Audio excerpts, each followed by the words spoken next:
Hello, welcome to the next segment of Lily Girl's Christmas Quilt in the series by Ann Hazelwood. If you haven't had a chance to get these books, there's a special at AQS, so go online and purchase your books today. Be a wonderful Christmas or birthday present. These segments are being sponsored by Wonderfill, and we'll tell you more about that in the following segment. Well, what's going on with Lily Girl? She and her sisters were all at the house in Green Bay when Sarah's water broke, and the parents rushed her to the hospital, and the sisters followed behind. Sarah delivered a healthy baby girl.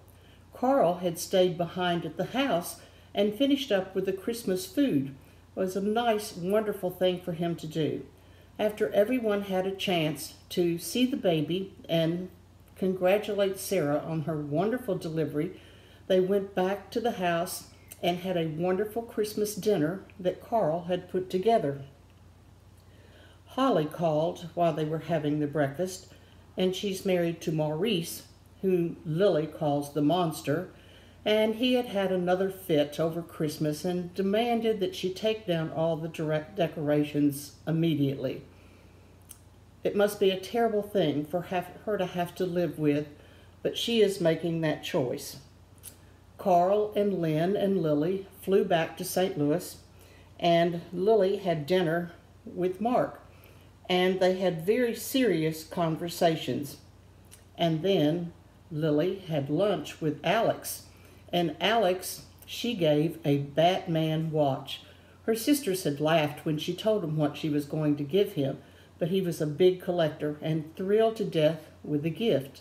And his gift to Lily was an opportunity to start publishing an article in a Spirit magazine, and she would be making some money on the side and would have time to do writing during the cold winter months when shopkeeping wasn't at its peak. When she got home, she talked to Carrie Mae, and Carrie Mae tells Lily that Butler's nephew didn't tell the detective or didn't tell Butler anything about the missing quilt. She also found out that Nick Conray, with whom she was in the car accident after a dinner when he'd had too much to drink, had died, and they were going to be having a memorial service for him. She feels guilted about attending, but she was with him during that, and she hates that anyone had to die. So she is thinking about going just to attend the service. For the third block, they're going to be doing Christmas food, and so she decides that she's going to do a plate of cookies. The second block, she did stockings hanging on a mantle with each of her sisters' names embroidered on the stockings. She looked everywhere for her quilt bag so she could start working on the cookies block, and it was nowhere to be found. When she went back upstairs to her apartment, it was on her bed. Rosie had done something mysterious again. In working on her column for Spirit magazine, she decides there's so many things that she can write about: moving, changing venues in life, meeting new people, and as she put the pen to paper, the words just flew across the pages, and she's very excited. It's snowing, and the guys Tom and Kip are clearing snow again.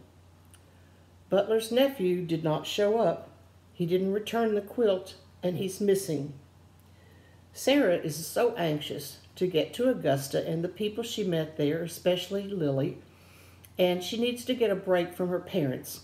Her parents, of course, are upset because she's had this baby and she doesn't have a husband, and the father of the baby has not acknowledged this child, and as far as they know, she's had no contact with the actual father. The lights are still flashing in Doc's house, and Rosie is still moving things around in the house. She does go to the memorial, and she finds out from the couple who owned the little bed and breakfast in the bakery that they're going to be traveling and going to Scotland.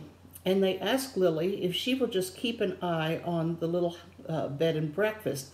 And in talking, they realized that that would be a perfect place for Sarah and her baby to stay when she comes to Augusta. Stay tuned, finish the book, and we'll discuss the next chapters in Lily Girl's life in our next segment.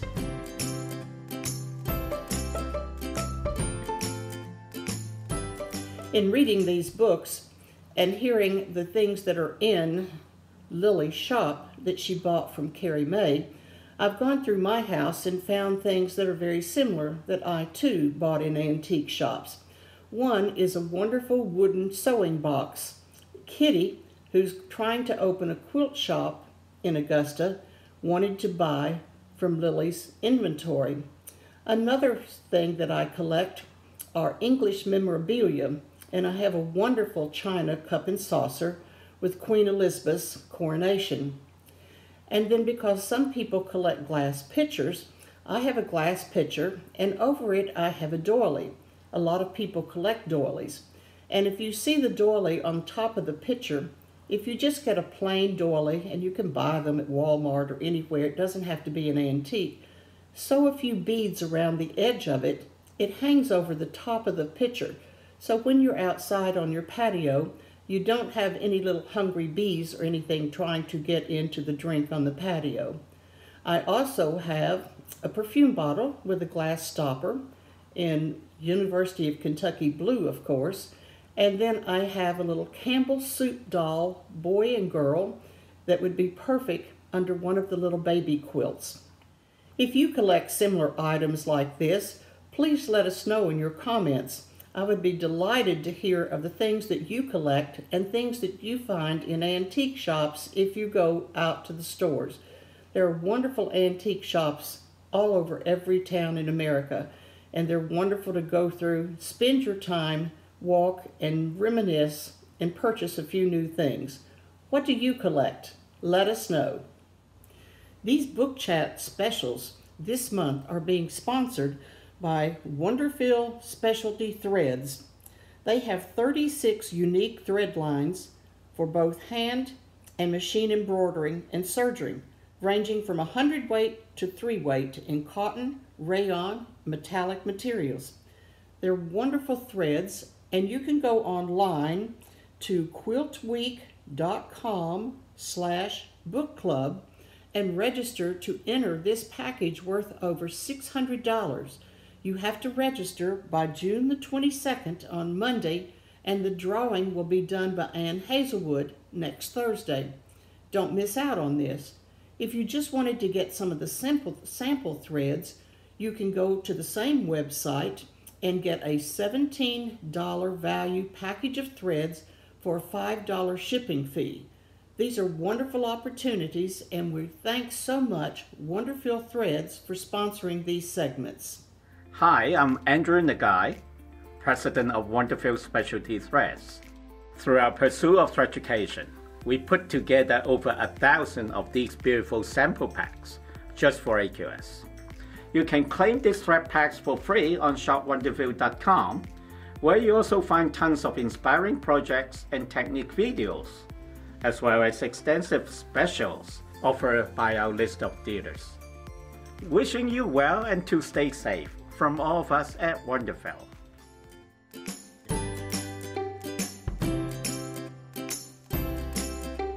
Well, we're always delighted when you send in comments and you ask questions of Ann Hazelwood.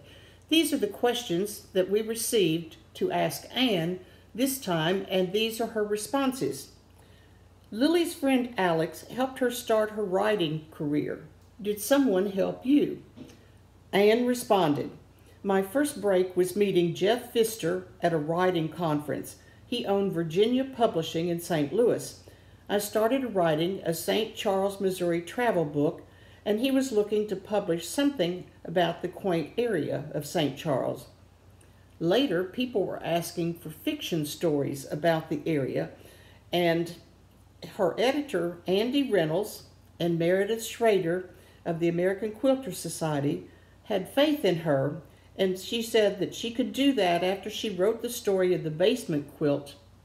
And as she says, the rest, as they say, is history. The next question was, I bought your book, 100 Sweet Treats by and for Quilters, years ago, and I'm wondering, what is your favorite dessert recipe? And Ann replied, I could never choose one favorite dessert recipe. However, if it's not chocolate, it's not dessert for me. And her last question, a reader asked, I know you're a quilt appraiser too, and I'm a big fan of the show, Antiques Roadshow. Do you remember the most expensive quilt you ever appraised? Ann said, as an appraiser, we are allowed to reveal very little information because it is a private transaction with the client. I don't recall the highest appraisal, but there were many that are well into the thousands. When I appear on the Antique Roadshow, we are allowed to give a verbal price in a range, so it is not an official appraisal. They really are looking for other information on their quilts besides just the monetary value.